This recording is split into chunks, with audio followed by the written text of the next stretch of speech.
Kapag mainit ang panahon, dapat panatilihin ang inyong freshness. Dapat po maligo. Mga kapatid, eto ang tanong ngayon. Ilang araw mo kayang hindi maligo?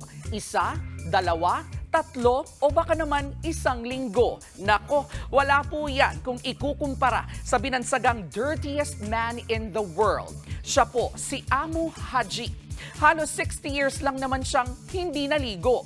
Takot kasi si Haji sa sabon at tubig dahil baka raw magkasakit siya. At nung sa wakas ay naligo na siya sa edad na 94, ilang buwan lang ang lumipas, namatay na si Haji. Kailan nga ba nagsimula ang ideya ng pagligo? Hindi po yan malinaw sa ating kasaysayan.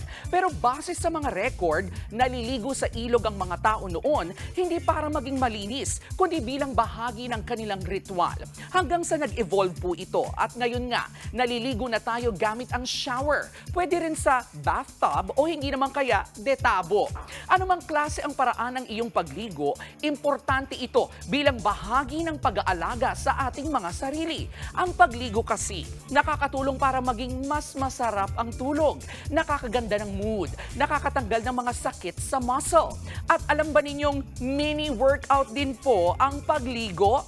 Ang isang oras na pagbabad sa tubig ay nakaka-burn ng hanggang 130 calories. Katumbas po yan ng kalahating oras ng paglalakad. O di ba? Nakaka-fresh na, abay nakaka-healthy pa ang pagligo. At gaya ng K-Alaman, isa rin po itong K-Yamanan. K? Okay. Mga kapatid, ito po ang inyong K-Alaman Queen, Kalad Karen. Always remember na ang K-Alaman ay K-Yamanan.